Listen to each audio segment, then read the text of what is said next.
Welcome to NFL Daily, where we're finally sleeping well because the heat wave is over in Los Angeles. Feels so much better here in the Chris Wesseling podcast studio, where it's always cool. And I'm here with the two of the coolest guys at NFL Network, Steve Wyche and Patrick Claybon. Well, we're trying to be cool. I mean, it has cooled down, but still half of the county is on fire right now. And I've had to clarify to people because it's like you say hot, and it's like, well, it's LA hot.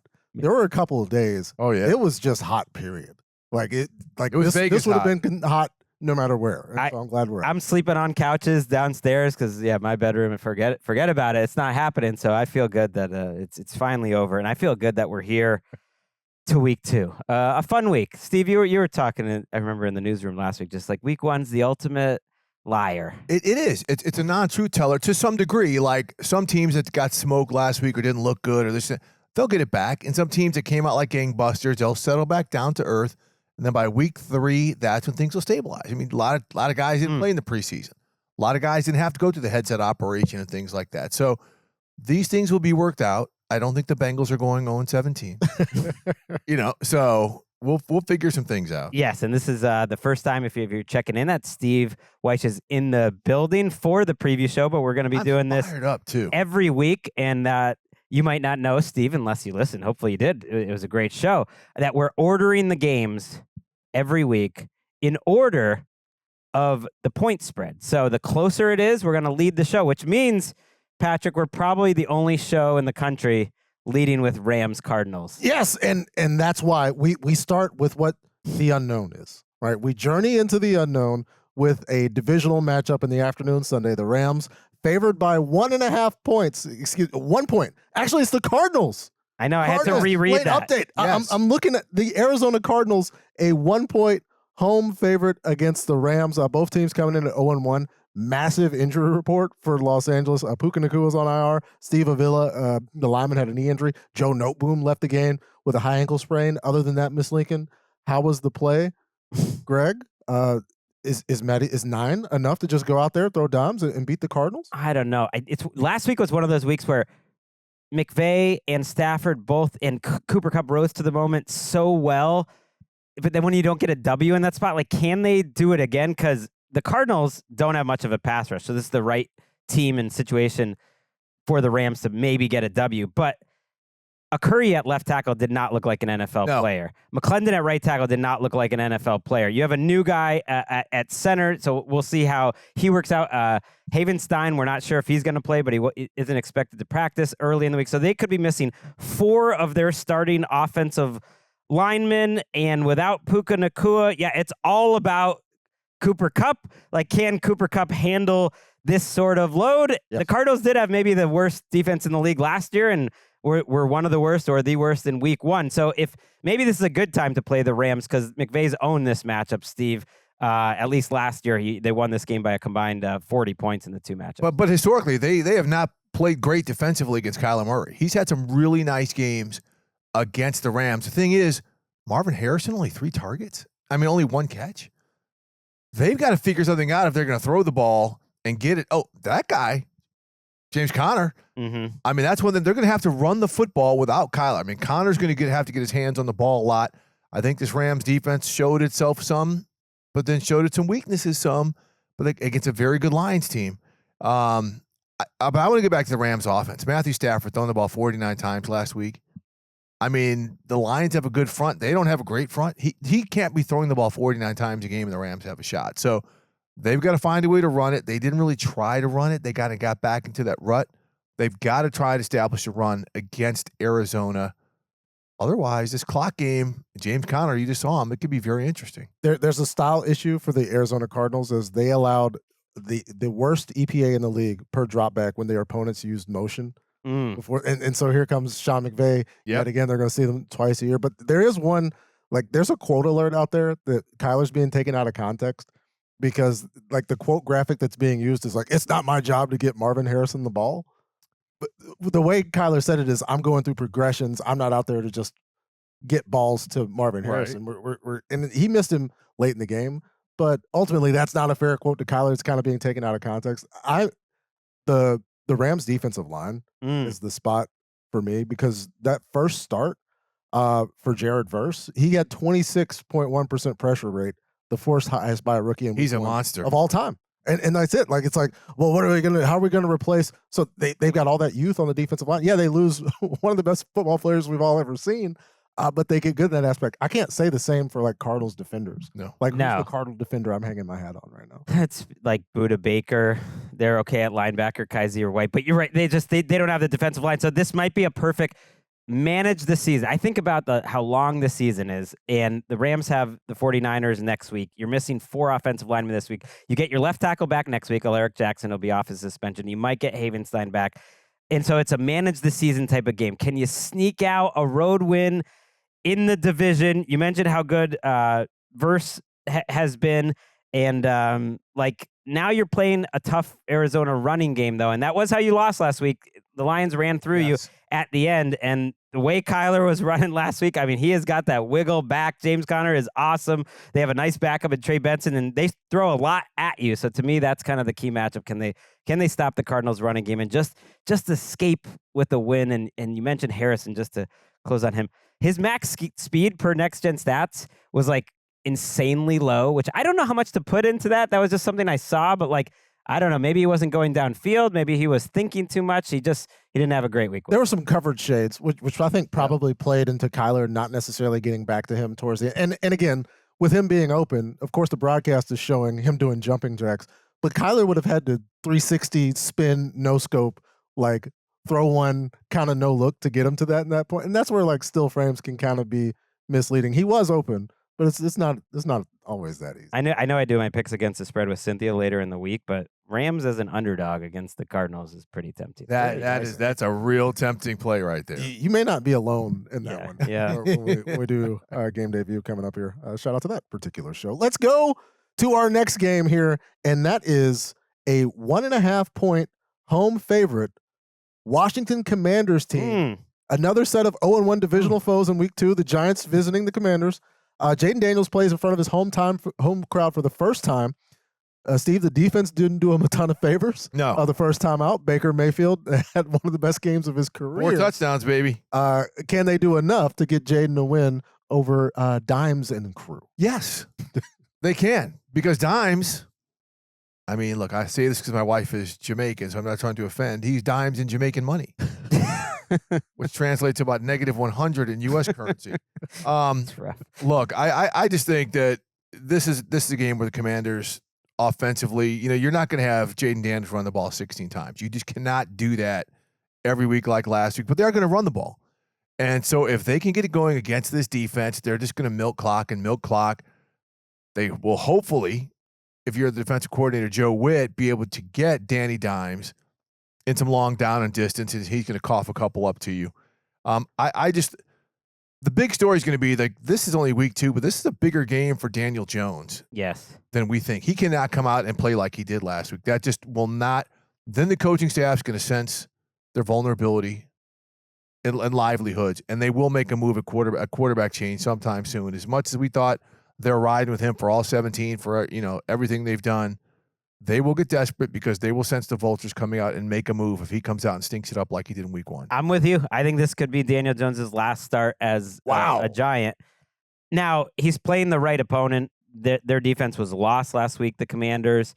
It's not a talented team overall, and so there's certainly a real scenario where Daniel Jones plays much better this week. The offense scores points, but if he looks like he did last week, because he did not pass what I call like the NFL QB test.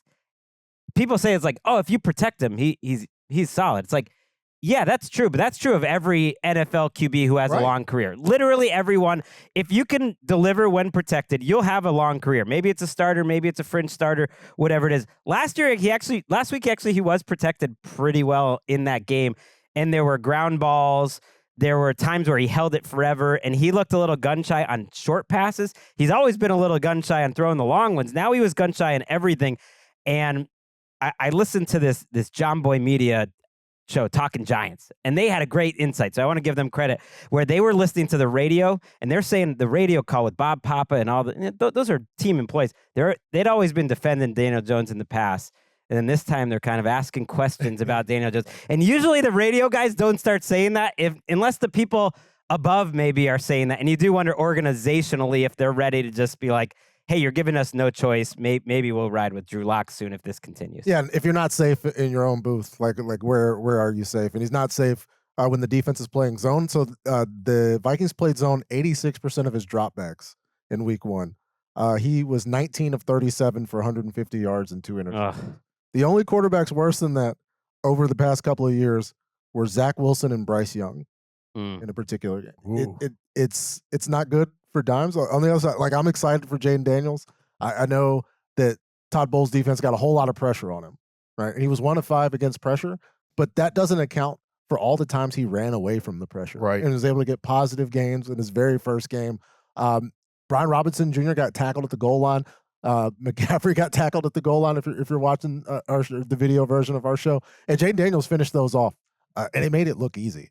And it's funny to see the juxtaposition of these two quarterbacks, one on his way in and the other, like you guys said, this might be the last of the shot. I hear everything you're saying on Jaden Daniels, and he's an incredible runner. But our guys at Next Gen Stats noted he had the 6th highest scramble rate in any game in the last 3 years in that game. And you're right, sometimes it was the pressure. I think they coached him up. Maybe if it comes and you don't see your first read open, just go. But there were some times where he had pretty open receivers where that first read looked like it was there, and he just wanted to run, and he got his helmet knocked off a couple times, so you got to be careful there. And he's a fantastic runner, but he missed a couple throws, and he missed seeing a couple. So they had plenty of design runs, but I think they would love it if he scrambled a little less. Well, I mean, look, he's really, and I'm just keeping it real here, he plays for Cliff Kingsbury. He is going to be scrambling. You have heard me say ask Kyler Murray, ask Caleb Williams. Right, USC's offensive line hasn't looked nearly as terrible this year as it did last year. Cliff Kingsbury has a lot of protections where he leaves his quarterback in situations to get rid of it quick or to pull it down and run it. And he's going to be facing Dexter Lawrence and Kayvon Thibodeau. And guys, he needs to stand up, by the way. They were very quiet last week. Burns and Kayvon. That in a tough matchup. This is an easier matchup they need to get. Correct. Much better offensive line they played against last week. So, yep, it's a crossroads for a couple different teams and a couple of different aspects there. Looking forward to that one in the NFC East. Let us go to what would have been, guys, the Russell Wilson revenge game. The Denver Broncos playing host to the Pittsburgh Steelers, who are on the road, a 2.5-point favorite. Spiro Adidas, Adam Archuleta, who had one of the calls of the week, and our friend Aditi Kinkhabwala on that call. Justin Fields announced as the starter, more leeway. There was some opportunity last week where they had a package put in for Justin Fields. Turns out he's the starting quarterback. Now he's going up against Bo Nix in his second game, Greg. More Bo Nix. Let's go. I took, the Steelers as a road dog last week. They're not dopes this week. They're going to make them the favorite. I think the Steelers roll because I think now let's just embrace Fields like life here. And they knew he was going to start last week, I believe, during the week. Russell Wilson, according to reports, isn't doing a ton of practice on Wednesday, so it's not even like they really have an option. He has a calf injury, and it will be interesting to see how much Arthur Smith embraces it because there are strengths here with Justin Fields. Number one, I believe him to be one of the greatest running quarterbacks of all time in terms of his instincts as a runner, in terms not just his power, but avoiding hits, making people miss. Like, he is talented. He's not always the most accurate on the short stuff, but had some beautiful deeper throws last week to George Pickens. He can throw to the outside, and he did that. And, this is a fine matchup. I would say it's a neutral matchup to me against a Broncos defense that's average. And I think all you're going to look for, Steve, is if the Steelers' offense can be average, they're happy because this is a defense first team. And maybe they can score a touchdown. I mean, you're not going to win week to week kicking 6 that would help, yeah. But you talked about it. I thought Justin Fields to George Pickens, there is something there. There were some beautiful throws and some amazing catches. Yeah, some of them came on scramble drill plays. That's how it's going to be with the Steelers offensively in the passing game. So now, is Denver going to put Patrick Surtain on George Pickens? Are we going to see this great, one-on-one matchup with this incredible talent? I would, because I'm really not fearing too much of the other receiving game. But in watching a lot of that game, you were right. Fields wasn't accurate with some of his throws, but I think as the game wore on, even though they weren't getting the ball in the end zone, he was feeling something. There was something working there. The offensive line had some things working. The run game was popping. How do you manage the game? Made good decisions overall. I thought so too. They just didn't get into the end zone, and that's going to be a problem. Remember, they're on the road, right? This game's in Denver. They're going to have to adjust. I just think this is going to be an intriguing game. Some big plays from the Steelers offense, and then if Arthur Smith and Mike Tomlin can get it going, they'll run the ball in the second half. But I think we'll see some big plays early. One thing that I think Arthur Smith and Mike Tomlin will both be okay with, because Patrick Surtain gave DK Metcalf all kinds of problems. He's one of the best corners. If not, you can make a case he's the best between him and Sauce.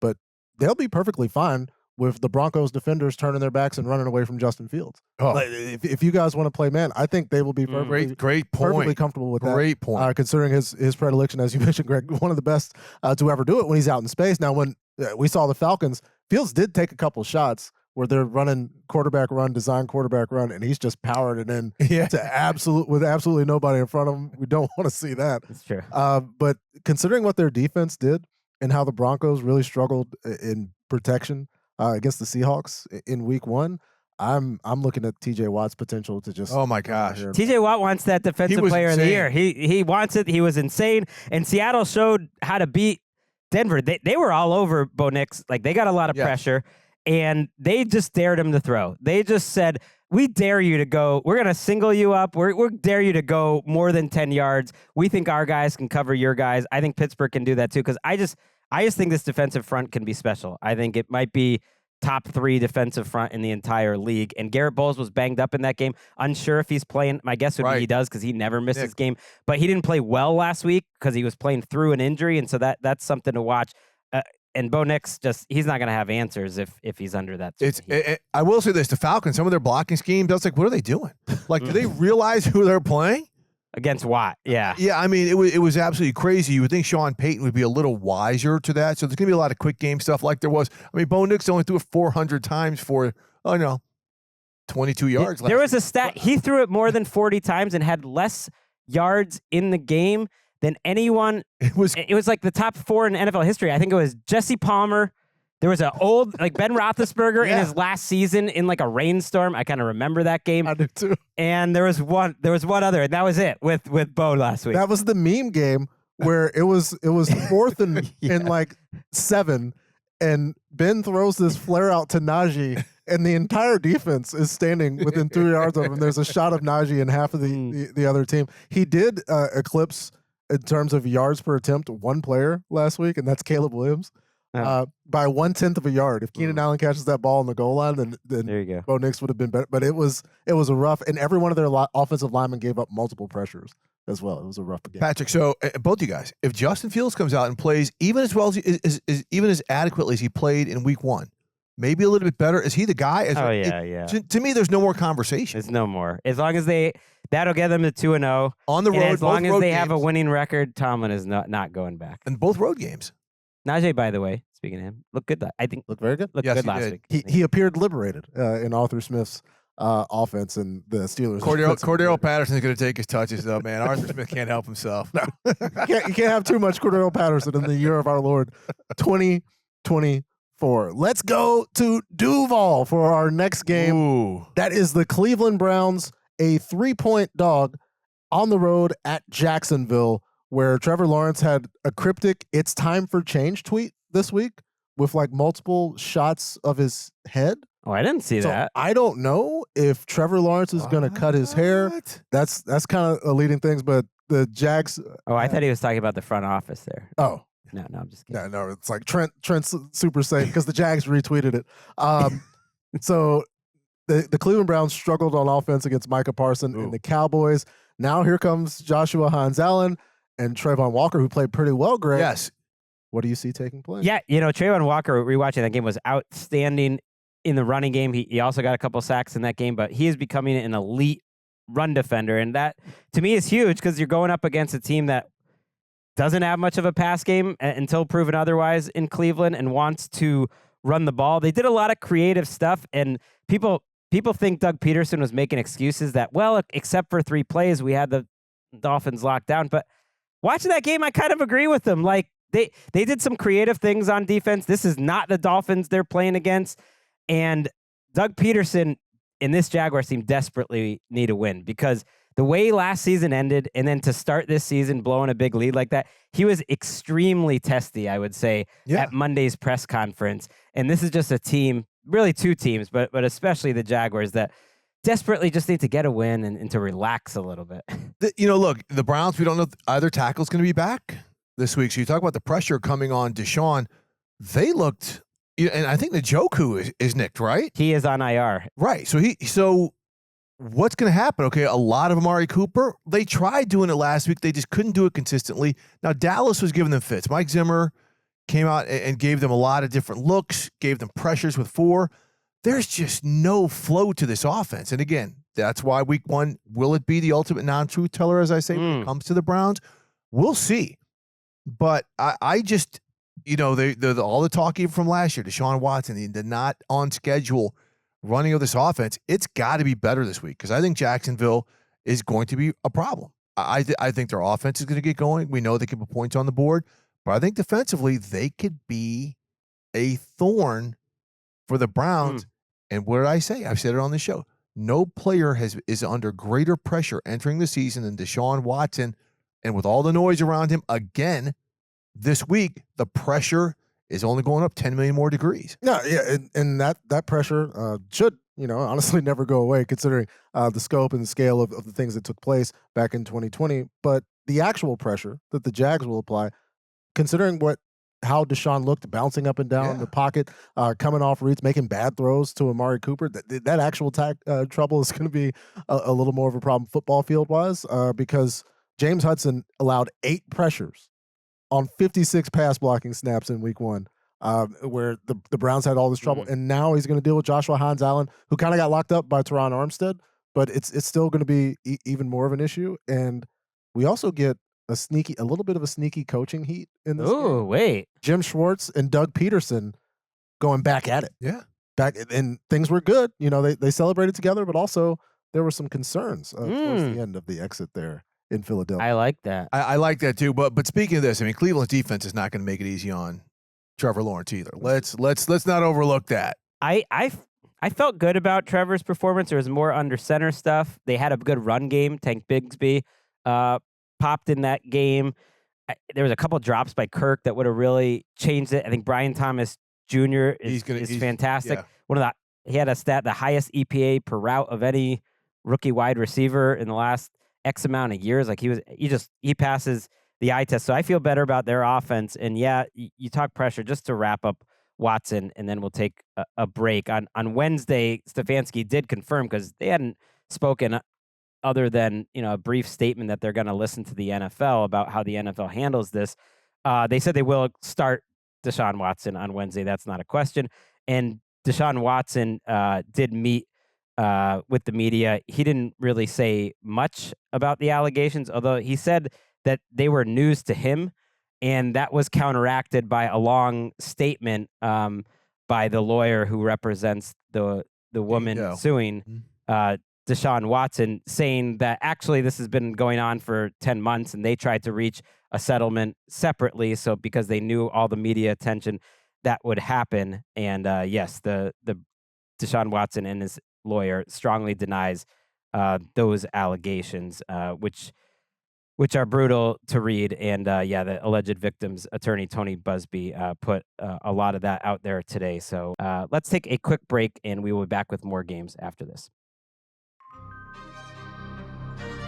Back on NFL Daily. So excited about the Rosenthal Bowl. That's it. Seahawks, Patriots. Yeah, back in the old around the NFL days, we drafted the games. This would have been my number 1 overall draft pick for the entire season. And I love that Kenny Albert and Jonathan Vilma are on it. I love Vilma's energy. To me, he is the perfect guy for this game. Yeah, the perfect guy for the battle of the heart and soul of Gregg Rosenthal, because the Seahawks, 3.5-point favorites on the road at New England, where the Seahawks made the type of mistakes that the Bengals did against the Patriots, but Seattle managed to win.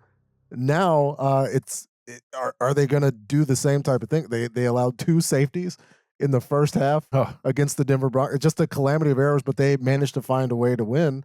And here comes New England, where we're getting Christian Gonzalez back. He looks good. It's a solid opportunity. Can they get to 2-0 though, Steve?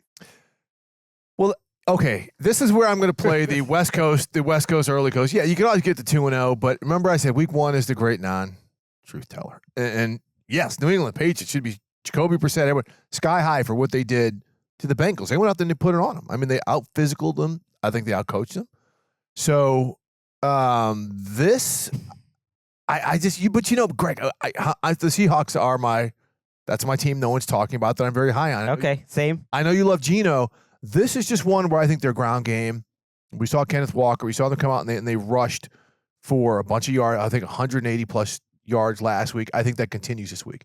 I think they'll be able to go there, control the clock, get things going against a Patriots defense that is underrated. I don't think people are going to sleep on it for too much longer. I think it's going to continue to play well, but I just think this week Seattle, with its ability to run, set up the play action the way Tyler Lockett looked last week, it's going to open up the field to some of the other guys. I just think Seattle's offense is really going to start getting going. Yeah, look, if I had to pick the game, that 3.5 sounds about right. I think the Seahawks are a favorite, but it wouldn't shock me if the Patriots won this game because of what you said about the defense. So what they have, I think most teams don't have, is a great combination of continuity and experience, but not aged experience. If you look at kind of all the guys on their team, it's Duggar, it's some second-year players like Gonzalez, who was great last week. Now you maybe travel him. I mean, he traveled around last week with Chase, and will he do it again with DK? That would be fascinating. And Keon White, so some young players, but other guys who just been in the system, not superstars, but Anthony Jennings in the prime of his career, Jawan Bentley in the prime of his career, Jelani Tavai has played great ball for them.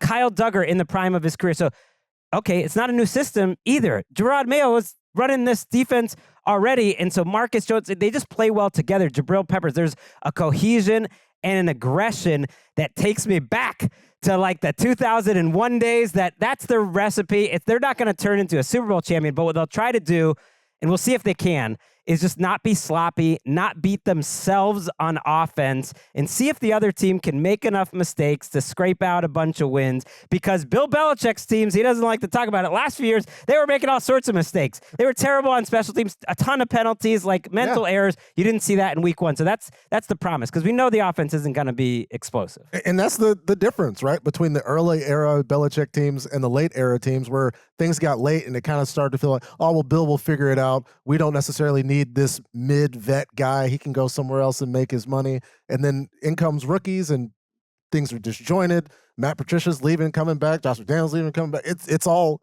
but now there's actual real continuity among the unit, among the secondary. It was 20 of 28 routes for Gonzalez lined up against Jamar Chase. That's fun. Wow. 3 catches for 15 yards. Against Jamar, and again, Jamar's missed up, but it's still Jamar Chase. I don't think he forgot how to get open. It was a great performance. Kid's exciting. He was so good. But if he travels this week, does he travel with DK or do they float him, right? Because he can travel with DK part of the time. He can travel with Jackson Smith and Jigba sometimes. There's ways to do that. And you talk about the continuity doing this, but let's also keep it real, because the over-under here is 37.5. Greg, you make that's perfect. You make it sound the over-under should be 6. Right? You talk about the safeties. You're talking about a 3-2 ball game. With the way you're really excited about this valiant. No, I'm just saying they can be like a top 8 defense. Ultimately, it's an offensive league, but the Seahawks offensive line certainly struggled early in that game, and they figured it out, and they were awesome in the second half. The offense was. It is tough to cover up these 3 receivers. Kenneth Walker is awesome. I do think that's why they probably lose, because unlike the Seahawks, like, the Seahawks have both sides of the ball. You could be pretty. About to say we haven't talked about their defense. Right, you could be pretty excited about their new style. They talked about how they were going to play, and they were great tackling, flying around. They look disciplined. So all the good things I said about the Patriots, the Seahawks have that on defense more or less too, and they have a lot more explosive playmakers. And everyone, like even Gerard Mayo was like, "You guys overreacted about the offensive line. I said it was going to be fine." They gave up the second most amount of pressures in terms of dropbacks in the NFL last year. Jacoby Brissett in the offense barely moved the ball through the air.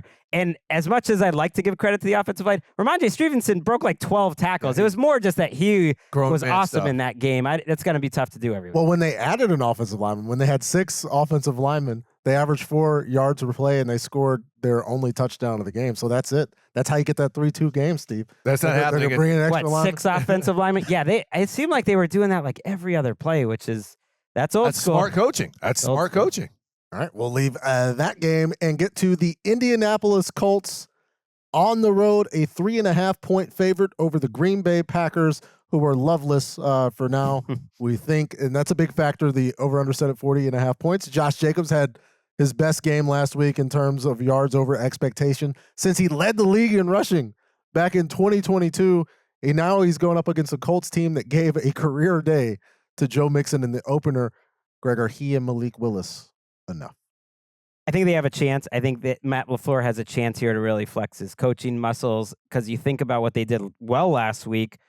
They ran the ball great. The 2 plus 20-yard plus runs, like he had 3 all of last year. Can you build a running game around Jacobs? Emmanuel Wilson looked good as a backup, and Malik Willis as a part of the run game. I think it would be a fun challenge for LaFleur to do. And then you look at this Colts defense, they really struggled against the run last week. The Texans really ran them over. So it's a different Packers setup. Normally you would say like they have great receiver depth, and the Colts, they just lost Juju Brents and they don't have many good cornerbacks.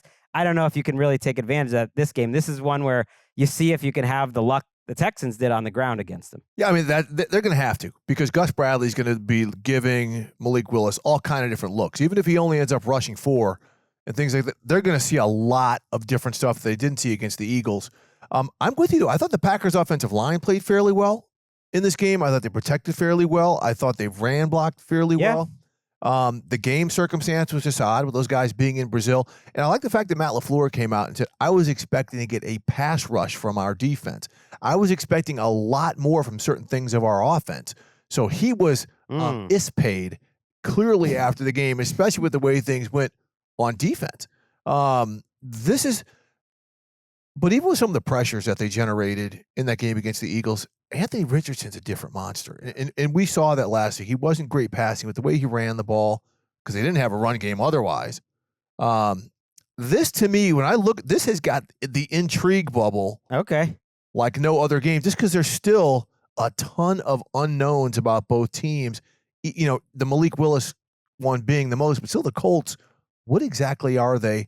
That might still take a minute to figure out. And I think the thing that we know, and the most unique thing about Anthony Richardson, because we comp, right? People make the Cam comp, and I think the Cam comp is actually Josh Allen. But the way that, because we see Anthony Richardson run over Jalen Petrie in the end zone, but it's always the first defender to me. The guy that comes up out of the secondary that Anthony Richardson generally just disregards. Oh, yeah. You're right. He never affects that first movement from Anthony Richardson. He's able to get around that guy almost every single time. I haven't seen anybody get him out on the edge. And when I think about the problems that Jalen Hurts created on the wet field in Brazil against this team, it's tough for me to see, because I know that they've had a lot of, Jeff Hafley's done a lot of changes. Xavier McKinney's a great pickup. But just to stop Anthony Richardson consistently enough when Malik Willis has never had a player have over 50 receiving yards in a game that he started, it's just tough for me to imagine a circumstance where, all credit to Matt LaFleur that he's able to scheme something up that's going to overcome them. Right. I mentioned managing the season. Now the Packers are really in managing the season. Very tough mode. spot, So man. if they can just if they can get one of these 2 next games, they have the Colts this week, in Green Bay, and then they're at Tennessee next week. Just finding one win somewhere here would be so big. But I'm with you. I would take the Colts. The Colts front is no joke. They can get after it when they do pass the ball. And the Packers defense was disappointing. That is kind of why I don't lean on a potential upset here. And all the things that we're saying about Brian Thomas Jr., if Richardson's able to hit A.D. Mitchell on a couple of those balls, we're saying all those things about A.D. Mitchell, and I think they may connect in this one. There's plenty of opportunity. Looking forward to that game. Maybe Malik Willis comes out and shocks the world, and I'd be the happiest person. They got to do it early on the 15 plays that are scripted. Get them early. From there, we go to the New York Jets visiting the Tennessee Titans, who are a 3.5-point dog at home against Aaron Rodgers and the Jets. Will Levis vowing to play better after a turnover-laden second half doomed the Titans in the opener. Their defense limited Caleb Williams and the Bears to under 150 yards and were very impressive. Can Will Levis keep away from those mistakes against the Jets defense, Steve? We'll see, because I thought the Jets defense was a major problem. And in the game against the Niners, the Niners, this and that, but when you got Jordan Mason coming out and gashing you like he's Walter Payton, right? They were poor against the run. Brock Purdy, to me, was rarely under pressure. Mm-hmm. I think, look, the Jets are going to be better, but coming off the short week, I'm just not sure defensively if they're going to be great yet. This is an opportunity to get better. I just something just did not look right with the way they played defense. Especially real doubts. I mean, they were going up against the they were NFC going champions. up. They were going up the NFC champ. But I mean, their defensive front, they got mopped up. When you looked at every time they had a nice run, Juszczyk had someone locked up. Kittle had someone locked up. Their interior guys, they had Velcro on their jerseys. And so, again, I'm sure they're going to be hearing about pad level and everything when it comes to this game, because this should be a get-right game for them. But, Bill Callahan, that offensive line coach for Tennessee, knows some things. So, I'm not sitting here saying that the Titans are going to go up and down the field on them, but I think there's an opportunity for Tennessee's offense to do some things correctly. Interesting. Brian Callahan was not as optimistic as you talking about his offense after the game. We were playing so good on defense that it's almost as if we just punted it on 1st and 10 every time, we might have won the game. The way that we gave it away. So he's not wrong. That's so awesome. That's the man that's not happy with his quarterback. Here's the thing, though. You mentioned Callahan. Actually, I did see the total difference. I mentioned his dad. Right, yeah. His dad and his son, we'll give them both a little credit. The run game looks reborn. I mean, Tony Pollard had a great week last week. They were top 10 in the league in terms of efficiency on the ground. This was not a consistent running team last year, even with Derrick Henry. So I saw them kind of look like a Callahan type of running game. You have Tajay Spears as the backup to Pollard, but Pollard really looked like he had a little more juice this year, and that's cohesive, and it's against that bad rush defense. The problem is, you need Will Levis to help you do something. I think that was probably the worst game of his career because not just the bad decisions, but even when he hit a couple plays, he just was like really late.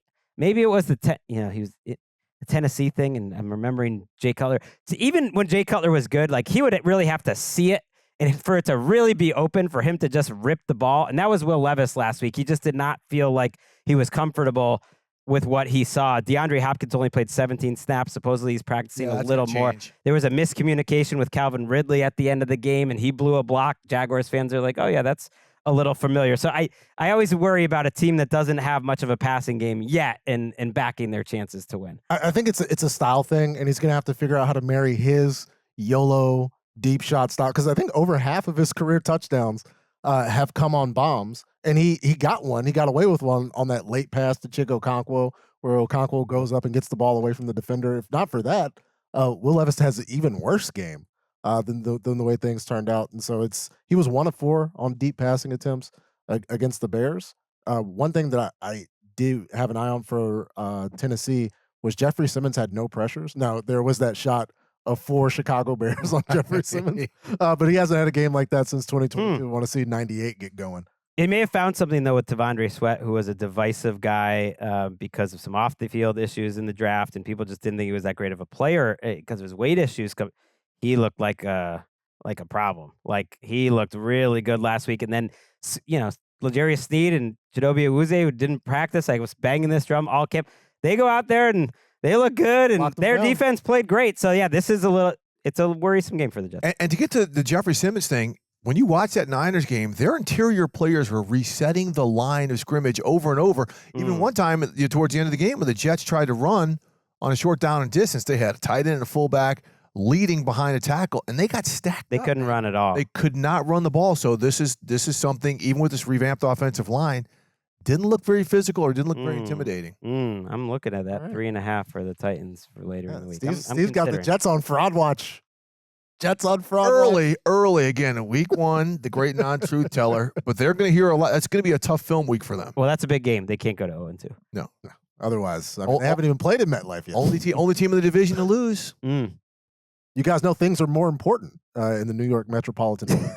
So things may be very, very different if the Jets don't. It's the value is there. You know what is important? It's time for hot matchups presented by Wingstop. Delicious. Let's get into the rivalry game. It's always going to be a rival. It's the Cincinnati Bengals at the Kansas City Chiefs, who are a 5-point favorite at home. Greg, I have to think that has a lot to do with the fact that the Bengals, who lose in week 1, Yeah. traditionally To the Patriots. under Zach Taylor, lost to your Patriots. Should they be concerned, Greg, going up against a team that is giving them so much trouble and a quarterback and a wide receiver who've done the same? Yeah. I mean, look, they called it Burrowhead for a little bit. They don't call it now. Maybe this is what Joe Burrow needs. I spoke about it with Jordan Rodriguez and Colleen. Like, maybe he needs a big game to make him feel alive, to get him out of these early season doldrums he's always in. You know, they showed him kind of flexing the wrist. That is worrisome. I don't know if that's affecting his play. It's too hard to guess. But the reason why I'm concerned is actually not the Bengals offense, which even if T. Higgins doesn't come back, that's uncertain. I have too much faith in Burrow that they get it going. It's the matchup on the other side of the ball. The guys were so open last week for the Chiefs. They have extra rest coming into this game. They have all this Rashee Rice on these free releases, and now he's running slants. They're expanding kind of what he does.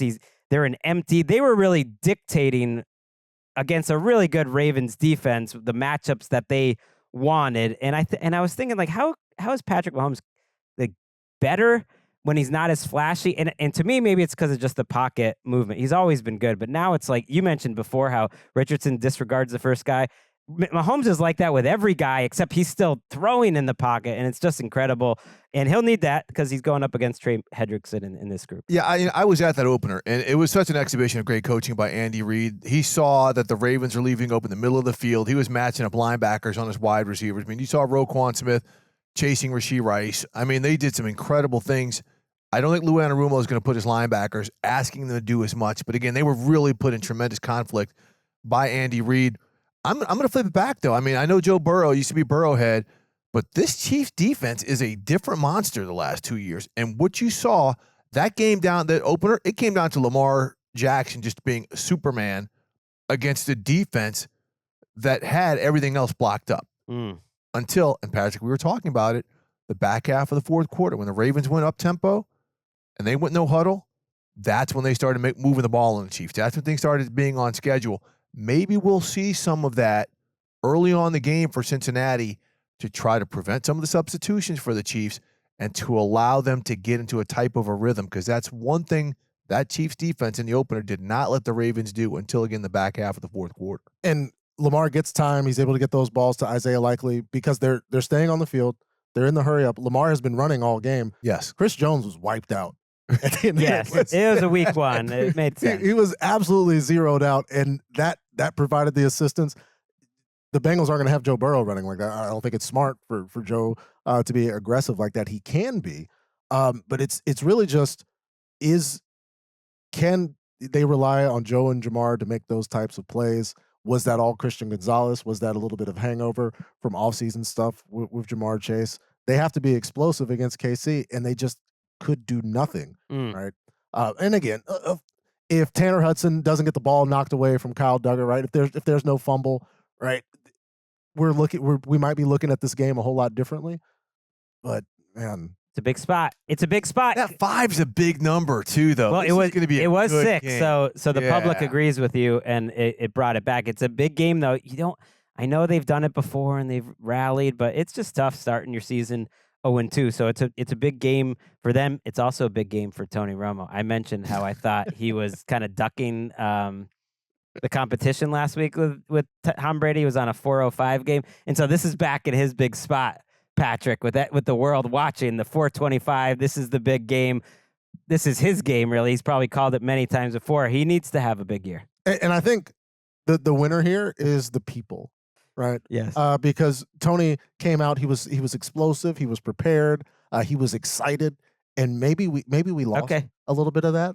And so now that Tom is dominating the discussion, whether, again, Tom's calling his first game, like, chill a little bit, and people were thinking Scott Hansen was being critical of Tom. Like, no, Scott was just excited like I was to see a 71-yard field goal, and he wanted Tom to be as excited as everyone else was. They wasn't saying Tom's bad.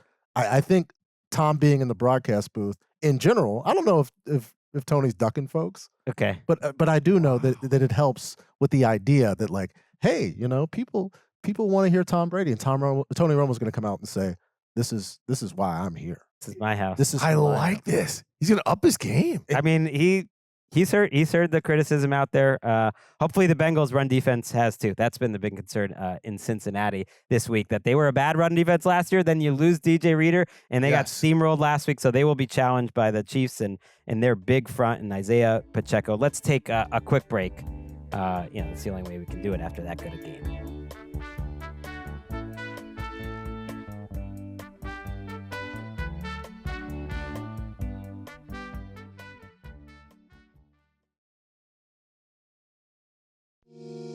In a city divided by so many factions, Kendrick Lamar proved that one man could unite Los Angeles.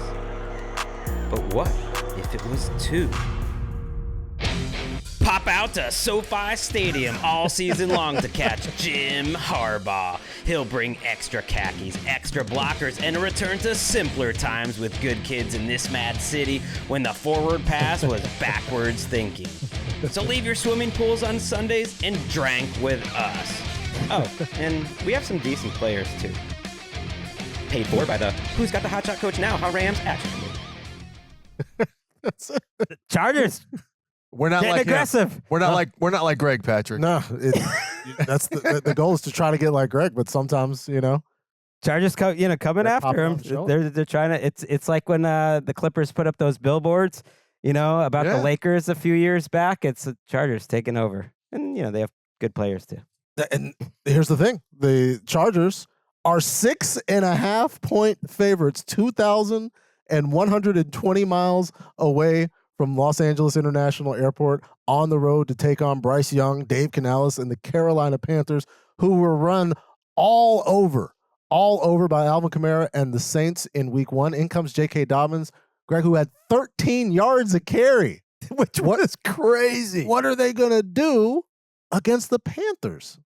They'll probably do whatever they want, because the Panthers had one of the worst defensive lines in the league when they had an All-Pro in Derrick Brown, and now they don't have an All-Pro. And look, there was a lot of interior pressure actually on Justin Herbert last week. The Raiders were getting after him early, but that's the thing about Harbaugh. You heard it. He's not a big fan of the forward pass. They stayed consistent with the run. It really wasn't working all day. It's like, just waiting. It finally popped, and they might not have to wait as long this week for it to pop, Steve. There's nothing like seeing a team as a 6.5-point favorite with an over-under line of 38.5. Oh, that's good. I mean, that means you're not thinking the other team's going to score very much. That being the Carolina Panthers. Look, I spoke to somebody in league circles, I'll put it to you that way, who saw the game with the Panthers and the Saints and said, Carolina Panthers are just not a good football team. Just look, again, it's week 1. They could have been totally discombobulated, but they did not come down ready to play in week 1. Now they're playing against a team that is not going to beat itself. I mean, the Chargers are going to be fundamentally sound. You know what they are. You know their identity. They are going to pound the ball. They're going to run the ball, and they're going to choke you out defensively. Maybe nothing spectacular, but if Bryce Young and the way that the Carolina Panthers came out and tried to do whatever they didn't functionally do against the Saints, this is going to get bad. Like they're at home. They have got to find some semblance of a running game to take the pressure off of Bryce. But he just looked bad. I mean, look at that throw right there. And another person said to me, some of the things that concerned you about why he shouldn't have been the top pick have surfaced a little too often. And again, we might not be giving him a fair shake, right? We gave Trevor Lawrence a pass on year 1, but they're like, these things are flaring up, some of the things they're seeing. So against, again, a highly physical, disciplined Chargers team, they better really reverse, as we're watching a reverse, on what happened week 1 if they want to cover that 6.5. Yeah, Bryce, of course, being the quarterback and the number 1 overall pick, they gave up so much to get in the first place. Bears got better. A whole lot, but we need some other Panthers to be good too. Like Ike Ekwonu got absolutely worn out by Chase Young, who had a career game. It was one of the worst games. Ekwonu giving up 6 pressures. And so, like, I think that there's hope. There's some hope for Carolina. You could take solace in this, right? Because Rashid Shaheed catches that 55-plus yard bomb. That's all he does. On one of the first possessions of the game for New Orleans. Justin Herbert had his fewest completions of over 10 air yards, second fewest in his entire career. So they look like they're playing in a phone booth too. Yeah, the Harbaugh Chargers aren't going to throw up and down Bank of America Stadium with big shots. So They don't have anyone to do it. maybe like They're at least style wise, Yeah. they can take a few body shots and maybe have a chance to shock the world. Maybe shock me at least because it's bad right now. Wow, shock the world against the Chargers too. Like, and I love the idea that the Chargers could get to 2-0 and get a little bit of heat coming into. I think they have the Chiefs coming into the building, which would be great. That's gonna be a damn good next game. week. But one thing, if you're a Panthers fan, that has to concern you is there was so much unblocked pressure last week against Bryce Young, and so I don't know if that's the coaching, which we saw with Philadelphia last year. I think it was more about the coaching than it necessarily was the quarterback. Bryce Young has some freedom. Dave Canales talked about this week to change things up at the line of scrimmage if he's seeing something. But once that's on tape, you can believe that Jesse Minter, the coordinator for the Chargers, and Jim Harbaugh, they saw that too. And so they're going to have some answers. And I just don't know if this offense makes sense. We got to see it. Does Bryce Young make sense in this style of kind of McVay, adjacent type of offense? Well, look, I mean, shorter quarterbacks. There are other quarterbacks. Russell Wilson, Geno Smith, Baker Mayfield made sense in the scheme that Dave Canales coached. But again, it goes down to the protection. You talk about Ike Ekwonu getting. But those guys were all throwing it deep when I think of like what was their strength, and maybe Bryce Young can do that, but I think of him more as maybe get the ball out quickly and point guard type of. Well, he's going to have to because Patrick talked about Ike Ekwonu getting steamrolled last week. The Chargers are coming to town with Khalil Mack, Joey Bosa, and Tua Tagovailoa. Those dudes get after it now. So it's going to have to be a quick passing game unless it's just a 20-step drop for Bryce Young to have to buy time to launch it. Yeah, and there's plenty that the Panthers have put on film for people to see, and that's film everybody has access to. We know what Harbaugh and company can do when they have film that only they have access to. It's going to be something to see what they do against the Carolina Panthers. From there, we go to another revenge game after being discarded by the San Francisco 49ers. I'm just kidding. Sam Darnold coming back to take on the place that kind of reborn. It gave him another opportunity. He's back and starting now. After the injury, the Minnesota Vikings are a 6-point underdog at home. Wow. That's a huge number, man. Brock and Trent and company. After Greg, they blitzed the Giants in MetLife on a day where they're celebrating the franchise, and everybody left sad. You know who else they blitzed last year on Monday Night Football? Kind of Brian Flores' big coming out party as defensive coordinator. The San Francisco 49ers. Yeah. Brock Purdy has never looked worse than he did in that game. Now, knowing Flores, not personally, but just knowing his get down, my guess is he'll flip the script this year, and he doesn't need to blitz quite as much because they have better pass rushers overall, or they feel like they're deeper. Obviously, you lose Danielle Hunter, you don't get better, but they have more players there. Dallas Turner had a sack last week. Van Ginkel's out there doing all sorts of things. Brian Flores loves him, and you have Jonathan Grenard. You got the safeties. So he won't do the same plan as last time, but you better believe that Kyle Shanahan is a little more prepared for what's coming at him. It sounds like, though, according to our guy Ian Rapport, that CMC will probably not play. I wouldn't think so. In this game. Jordan Addison also iffy. He missed practice on Wednesday. Yeah, remember when Brian Flores came out blitzing like that? That's the game when the Niners didn't have Debo or Trent Williams either. Both of those guys will be playing huge roles in this game, but that's a huge number. I mean, San Francisco's coming off a game that they were really pumped up for. Jordan Mason, running back. Is Jordan Mason in my head? It's Jordan Mason, okay, baby. I'm like, I just want to make sure. Georgia Tech said, he's not. He's in my starting fantasy lineup this week. Let's go. I drafted Jordan Mason. I saw it in you, buddy. Did you handcuff him with CMC? No, I just took him. Hey. I just took him. Wow. But I mean, look at the blocking. We're watching video right here. There is nothing but red bodies just annihilating guys in white jerseys. It's not going to be like that against the Vikings. I mean, the Vikings, Flores will scheme things up. I don't think San Francisco is going to be able to run the ball a little bit more. The Vikings are a tougher team. It's not that they just mopped up on the Giants. They are going to be a better team than what people expect. I think this is going to be a really challenging game. Remember the 49ers went up there and they coughed the ball up a couple times last year. That's going to be a point of emphasis. But I think this is going to be a highly contested game, and that's why I'm looking at that number at 6.5. Yeah, I would like 6. Like, wow, that's a big number.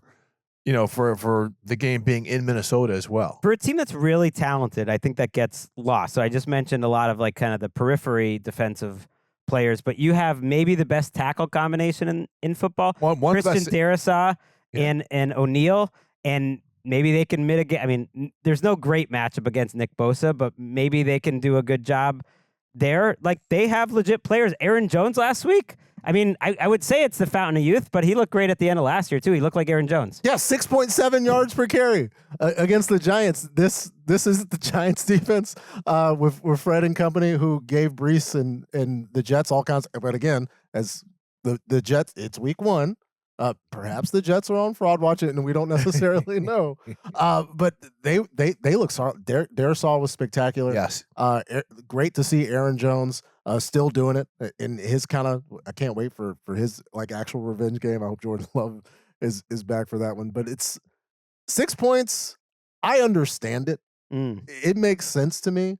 I may have them covering that just purely based on everybody being back. Ayuk gets he'll be better. He'll be better. I think he catches that touchdown 9 times out of 10, and it's tough. It's a tough spot for the Vikings. But show me, Sam. Show me that tougher I'm test. You know, he was very good last week when they did blitz Sam Darnold. I have a theory on that. He's almost better when he doesn't have time to think. It's like you blitz him, and he's like, I just got to get rid of the ball. When he holds the ball in his career, including even last week, the numbers aren't as good. Then just things get muddy and confused, but so maybe don't blitz him. Yeah, I mean, paralysis by overanalysis, Joey Harrington syndrome. You got too much time, you're going to overthink about all the possibilities. Get it out, especially to a guy we haven't mentioned, Justin Jefferson.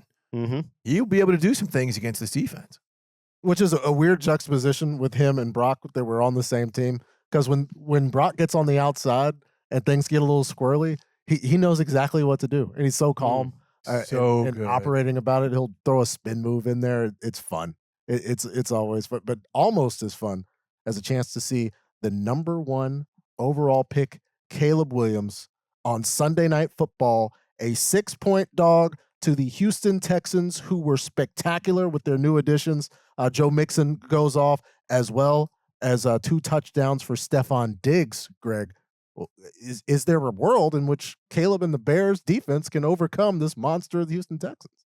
Absolutely, there's a world. I'm not living in that world. Like, you know, it's a 6-point spread. That feels about right to me. Like, I feel comfortable the Texans win this game. I would feel good about that. And yet, this is a perfect Sunday night game. I got to give a shout out to, is it Mike North in the scheduling department? Yes. They came out with the primetime games in week 1, and they say, like, fire show. It's like a concert that starts with all your biggest songs. Okay, now we're sliding into week 2. I'm not going to say they're like deep album cuts, but very nice Thursday night matchup with Miami Buffalo. And then this to me is a perfect week 2 Sunday night. Let's get Caleb Williams in early. He has some answers, some questions to answer. You have CJ Stroud, our next big star, the number 2 pick last year. It's absolutely perfect. And yet, I think the biggest single mismatch in this entire game, at least if week 1 wasn't a liar, is the Houston Texans running game.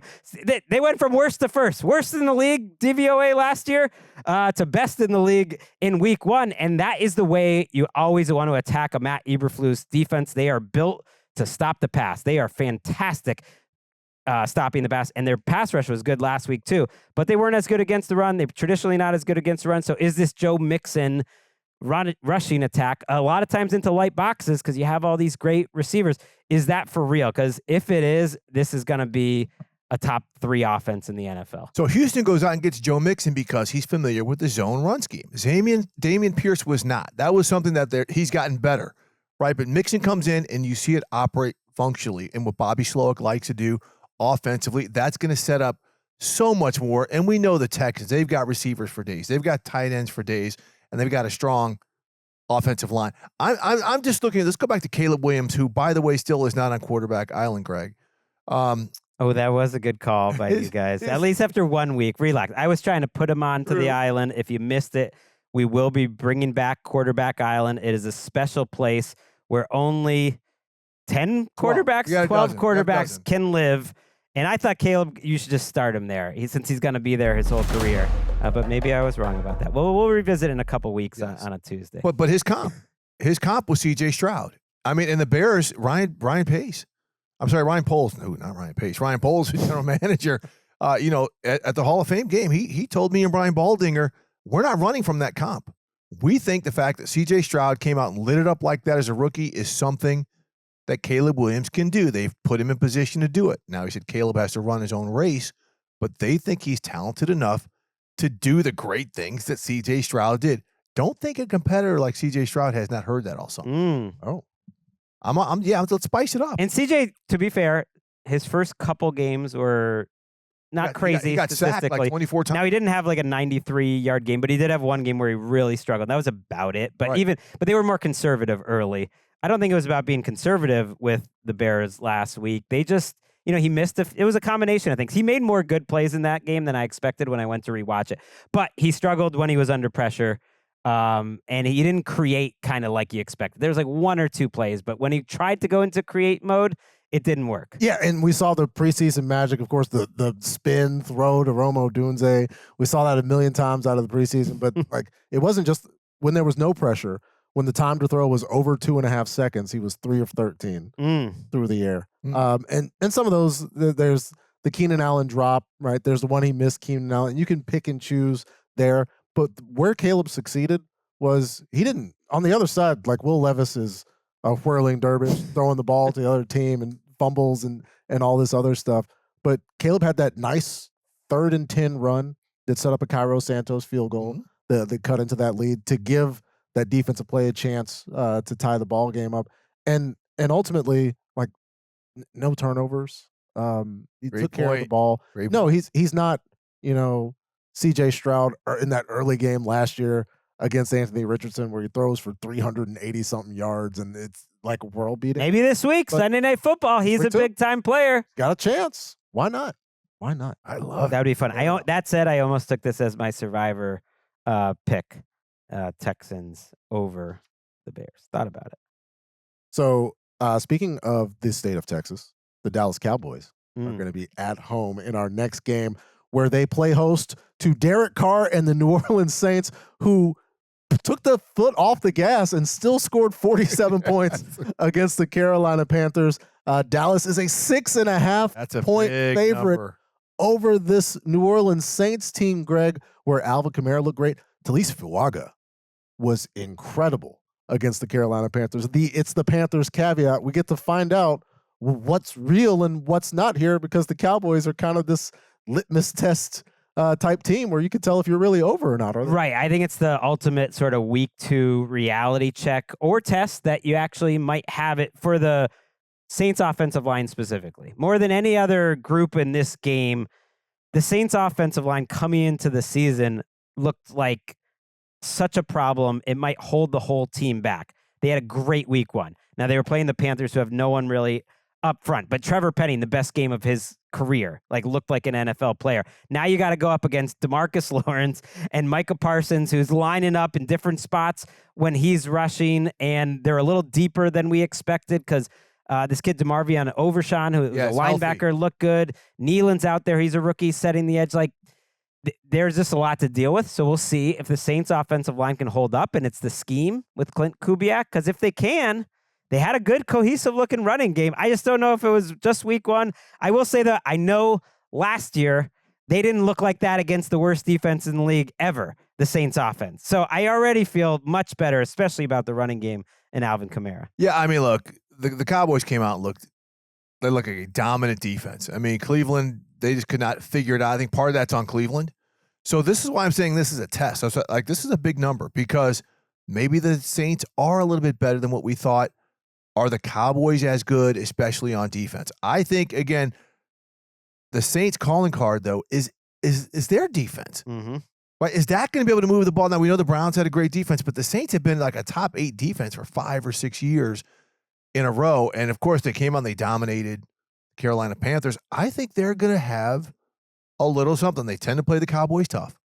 I think they're going to be able to generate some stuff like Dallas is going to be able to run the ball on the Saints like they did against Cleveland. They were really good offensively. Until the second half. For what it's worth, I know they had a big lead, but they didn't do it. They had 50 yards in the second. It was all CeeDee Lamb, and that was the thing. It was a pitching hit. Dak and CeeDee Lamb looked great, but otherwise, you just were kind of. That's what I'm saying. You're kind of wondering with all of the stuff that the Saints have in their secondary, and DeMario Davis being one of the best players in the NFL, and some of the stuff they do up front. I think this is going to be a very tough game for Dallas's defense. Just one injury note about that secondary, and these were kind of surprises. Tyrann Mathieu missed practice Wednesday with a hamstring injury, and Marshawn Lattimore also missed practice. So if they were both out, that would hurt. Yeah, Kool-Aid McKinstry, the rookie, came in and replaced Marshawn Lattimore in the third quarter, and the Saints, that's kind of the idea, because there was the offseason discussion about whether or not Marshawn gets traded. Right. I think they make the right decision and keep him, because there's more value if he stays there and you get a very good football player. But the plan's in place for Marshawn if he's not available. My overall question is going to be the same question with the Dallas Cowboys week in and week out. I understand it was the Browns in week 1, but the run game is an afterthought at this point. Mm-hmm. It seems like a tacit admission that, hey, like we're not necessarily prioritizing the ball. We'll get Rico a few carries. Zeke comes in, he gets some give up carries. Maybe Dak will check to it, but it's so much to put on Dak and CD. But if you're gonna put a lot on 2 players in the NFL at this point in their careers, it's Dak and CD. It's those 2. That's why I want the Saints secondary to be healthy for this game, because that's a tough matchup. I think this could be a bit of a rock fight where, 6.5 points feels like a lot, just because the final score could be something like 17-13 in either direction. And Jake Ferguson, what's his health status to the tight end? They seem hopeful that he'll play. I think he was out a of big practice. part of what they do. Yeah. Okay.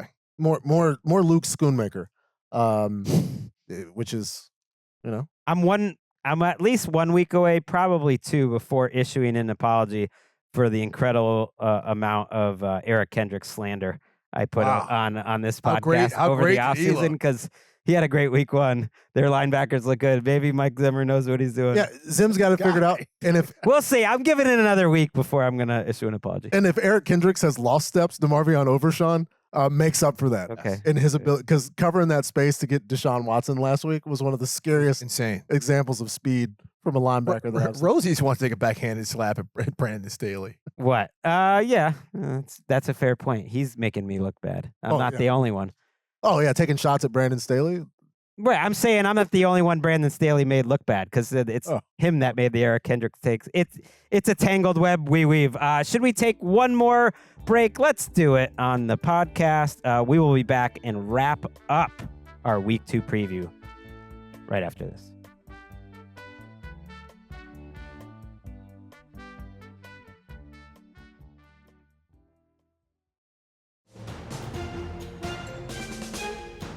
Back on NFL Daily.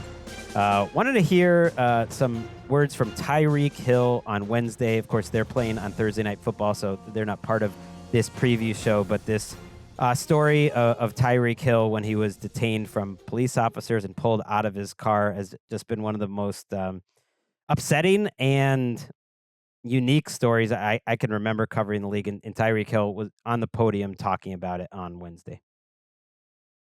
Yes. I will say I could have been better. I could have let down my window, in that instant. It's shell shocking, man. It's really crazy to know that, you have officers in this world that would literally do that with body cams on. It's sad. It's really sad.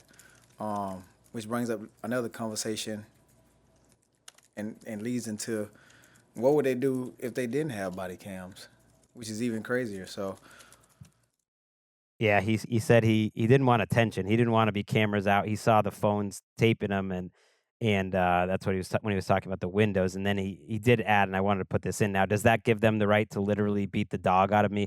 Absolutely not.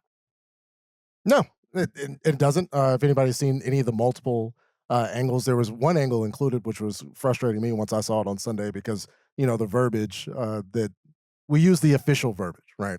And the police are the arbiter of fact, and their statements get to be presented as fact, and so it's detained. But there's a clear video of Tyreek Hill being struck while he's being held by 2 officers and in handcuffed. And so the language that we would use in another circumstance, if that happened to one of the 10, 15 police officers there, would be the Tyreek Hill assaulted. Yes. But because the position, right, the positionality and the power structures only allow things to be said where people take what they say as a statement of fact, as the universe's depiction of events, and we have to wait for evidence to the contrary. And time after time after time, we find out that the initial reports from the police don't actually represent the sequence of events. And my overall question is, if public safety is the priority, and we have 10 to 15 officers devoted to this going 60 and a 40 outside the stadium, then is the priority public safety? What's happening everywhere else? Or maybe the priority is just for this to be what happens. And I understand that Miami's investigating and Tyreek Hill is saying that, one officer should be fired. There were a whole lot of officers who were completely fine with that sequence of events. And were there no evidence? I think we would just only hear whatever they say happened. Well, let's bring it to something that was current in the sports world. When Scotty Scheffler got pulled over, was he getting roughed up? Okay, you see the dynamic I'm drawing here. If that were Scotty Scheffler, who was speeding in his Lamborghini down there in Miami Gardens, would those 4 police officers have roughed him up the same way? If he handled things the same way? And yes, I've gone there because Patrick and I have experiences. We've seen this, right? If it were a white dude built like Tyreek, doesn't roll down his window, are they yanking him out of the car? Maybe. Okay, but after that, are they putting hands on him like the way they did? And the other part, Patrick, because Patrick showed me the tape where an officer kicked Tyreek Hill that I had not seen before, was the aggressiveness at which they went after Calais Campbell. Right. Like, what are we doing here? When Patrick talks about is the issue is public safety, he's sitting there saying like, hey, this is my guy. I'm just making sure everything's okay here. I've seen that. I'm making sure everything's okay here. This is one of the most decent human beings you'll ever meet in Calais Campbell. And sit down, I'm cuffing you up. Like, what are we doing here?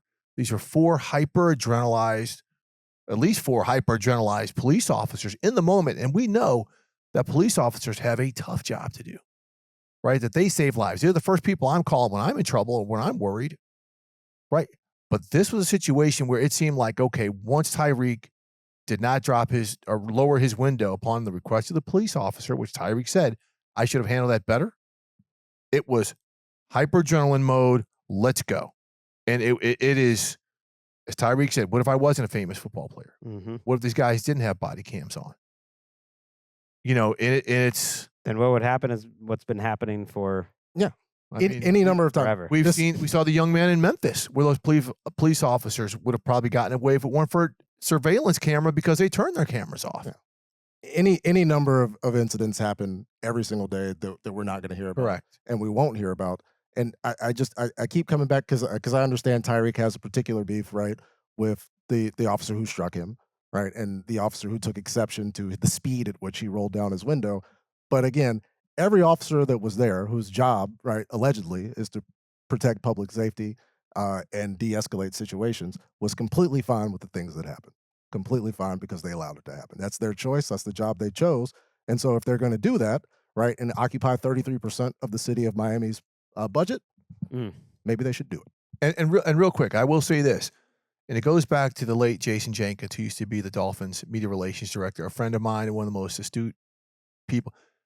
The Dolphins have an incredible partnership with police forces in Miami Gardens, this and that. So it is going to be interesting to see how this goes. I mean, it is a very, very strong tie. I think I've even interviewed the police chief of Miami Gardens as part of a program that the Dolphins had. How does this work? Are the police all of a sudden be like, well, we're not going to help you guys out because we're getting bad-mouthed by you because you're talking tough with us? We've seen these threats before. We saw it in Cleveland a couple of years ago. So it's going to be interesting to see, but hopefully the bigger conversation comes down to police do your job, but you don't always have to be as physical and aggressive in doing so. Yeah, hopefully, right. And the outcome here is people who would have been less safe in these circumstances. Hopefully, people in Miami and the entire county area will be safer throughout all of this. Maybe. But guys, we have a bird fight on Monday Night Football. Kirk Cousins and the Atlanta Falcons get a chance to get back at it and get a win. They are 6.5-point dogs against Jalen Hurts and the Philadelphia Eagles, who got the win last week on Friday night. Joe Buck, Troy Aikman, and Lisa Salters on the call. Steve, you've watched the Kirko changed version of Kirk Cousins from the inception to this point. Are we going to get better from Kirk Cousins against the Eagles than we did in the loss against the Pittsburgh Steelers? Yeah, they should. He should be better. I mean, he's facing a good defense, but not a Steelers defense, right? The Eagles, yes, they went out and they tried to address their secondary, but it was still vulnerable. I mean, you saw Jordan Love make plays against this Eagles secondary. So offensively, what drove me crazy watching that game with the Falcons and the Steelers was they were like singing up, we're going to one-on-one block TJ Watt. Well, you better not do that against the Eagles because they're going to be coming with some smoke for you. I mean, this is a Lou Anarumo defense. They're going to be blitzing probably a lot more than the Eagles. They've got to do some stuff in the quick passing game, but it's just got to be a smarter passing attack. It was all over the place. I think what they tried to do offensively was all over the place. Maybe condense the playbook, protect better. I mean, look at that. These are all these one-on-one beaters right here up front. Protect better, and you have an opportunity and run the ball better. Okay, we saw the Eagles get gashed, in the run game a little bit sometimes with Josh Jacobs. Run the ball a little bit better. Go with Bijan and go with Algier. Stay out of some of these situations. But I do think Kirk Cousins will look better. Can't look worse. He did not look great in that game for a lot of different reasons. But again, the Steelers will do that to a lot of other quarterbacks. Right. So I think the Falcons were too confident that their offensive line is just going to win matchups. Like they think of themselves as having one of the best offensive lines in the league for good reasons. But this is a new coaching staff. It's a different system. You just never know. And they were going up against maybe the best defensive front in the league. And so they lost those matchups. The thing that would concern me more is how they approach the game offensively and what that says about Kirk Cousins. There was not a single play action pass. None. From Kirk Cousins in that game. Yikes.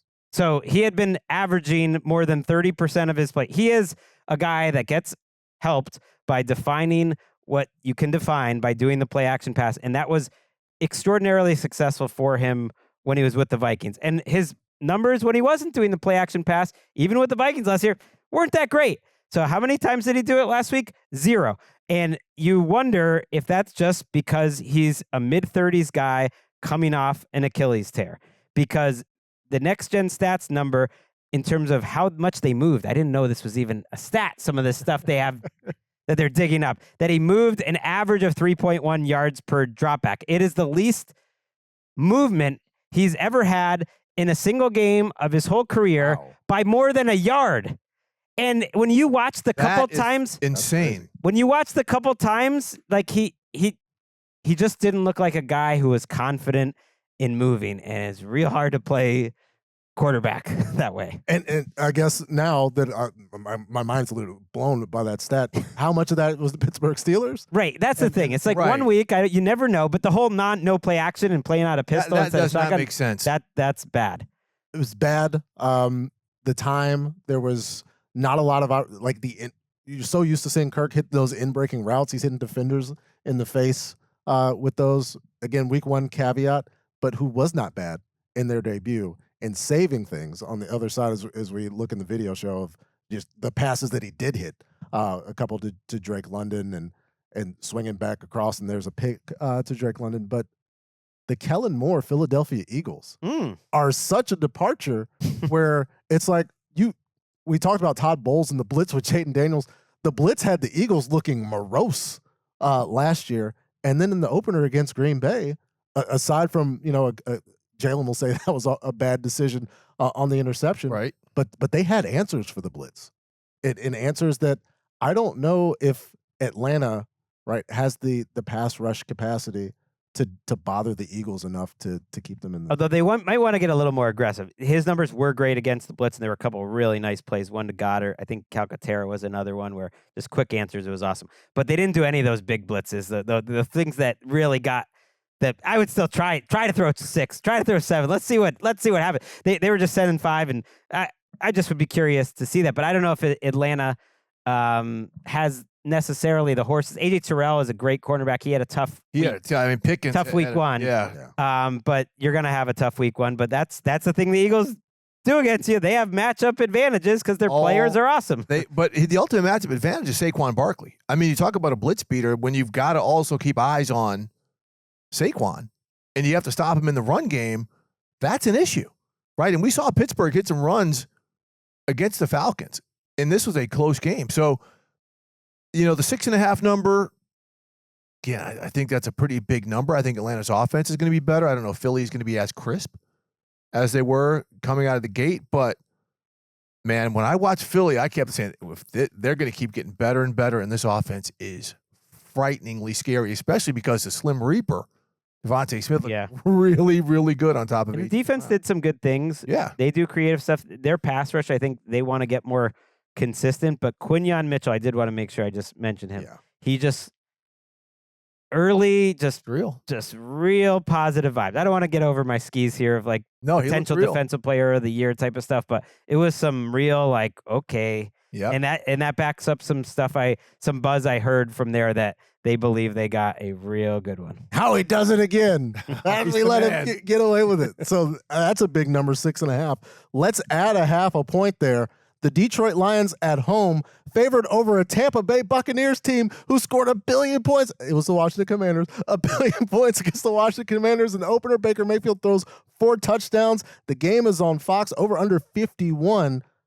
Greg, the Detroit Lions at the end of the game against the Rams were like, hey, we're the Lions. We're going to run you over. It worked out. But 7 points? Yeah, that's wild. I'm big on this Bucs team, and I thought the Lions had a pretty uneven performance. They did what good teams do, which is maybe win a game where you're not at your best, but I wasn't overly impressed. And the Bucs were at their best last week, and they've got guys who I think can really test this Lions secondary, where Terrion Arnold, I think he's going to be good. He's aggressive, but had some penalties. They could have issues in the back end because I think the Buccaneers present matchup problems for you. Chris Godwin looks like the old Chris Godwin. If that guy ever went away, but after all the injuries he's had, he's back. McMillan adds a nice 3, and Mike Evans is still Mike Evans. I don't know if Baker's going to be that good week after week, but I think it'll be a competitive game like the playoff game. It was a playoff game. It was a one-possession game. Again, this number's crazy to me. A 7-point game. Yes, Detroit is at home. And they had to grind it out against the Rams, a tough opponent who they knew they were going to have to grind it out against. But I think Tampa Bay, as we're seeing some of their offensive players, I don't know if Tampa's going to function this well offensively because they might be playing from behind. They might have to do some things that allow, Detroit a certain way. But Tampa might be playing from ahead. And they can run it. They can play a physical style of football. I mean, this is going to be a really, really tough game. And Todd Bowles is going to be giving Ben Johnson looks that are going to really – this is going to be a great chess match. I think some of the personnel groupings that Detroit's going to use will probably end up winning some series for them. But I think the same thing could be said about some of the personnel groupings that the Buccaneers will use defensively in slowing down this offense. I think the concern is that Antoine Whitfield is out of this game. You've had a couple injuries in the back end. You have a couple injuries in the front. So they are missing somewhere between 3 to 5 starters total, and with at least 2 to 3 in the secondary. That's worrisome against the Lions. Well, yeah, and just losing arguably one of your best players. I mean, Mike Evans, I agree with Kyle Brandt's take. He's probably one of the best Bucs to ever wear a Buccaneer uniform. But Antoine Winfield Jr. at this point is one of the better defenders in the entire NFL. That makes sense. But again, like we all agree, 7 points feels like a lot. I do like the emergence where Jameson Williams has felt like window dressing, like decoration in this offense, and now he's like a part of the foundation of the house where he gets all of these targets. He had the stop and go on Tre'Davious White for the touchdown. He gets hurt, comes back in the game, kind of guts it out, gets a game ball.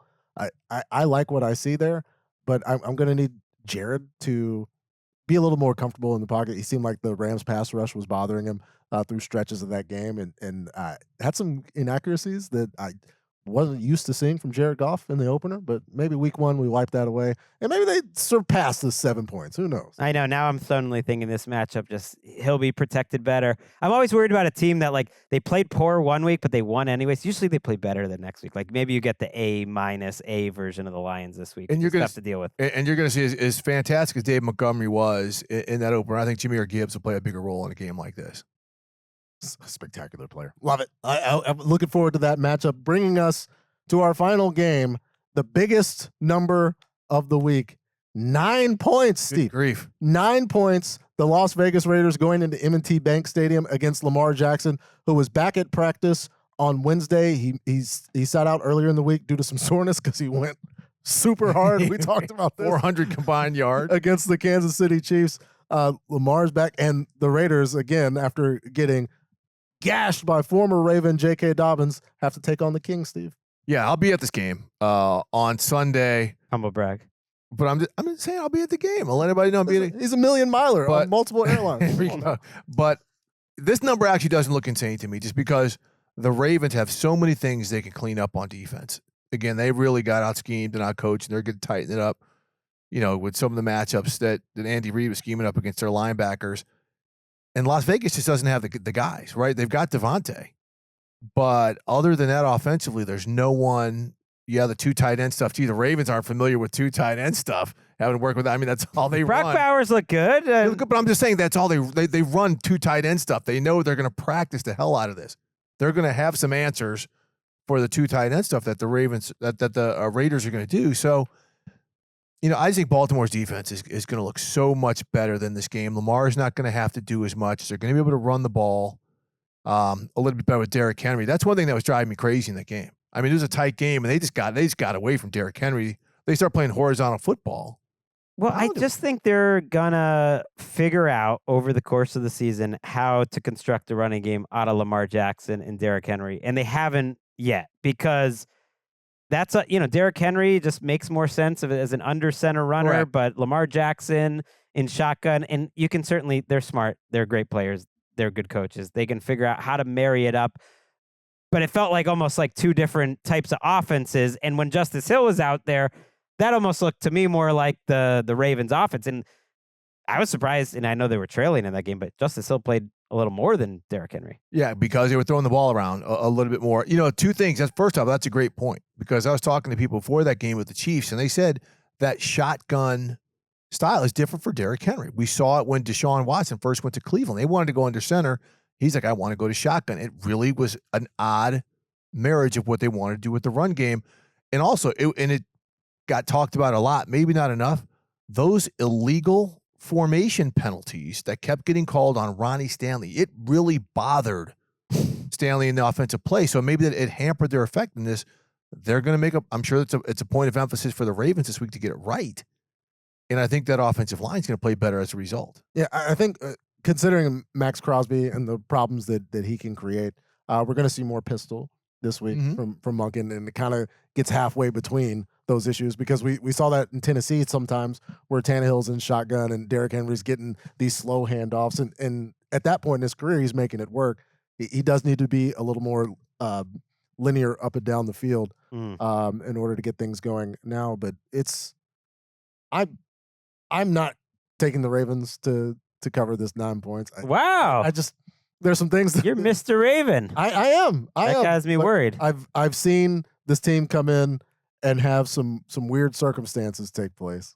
And Gardner Minshew going into M&T Bank Stadium and having like a weird career game. This is some Kobe fan Myers stuff. and- Usually Patrick's not giving the fan stuff, but he's talking like almost like a Ravens fan that's too skeptical. I'm not skeptical at all. I'm picking them as my survivor pick. By the way, I don't know if we even are continuing this.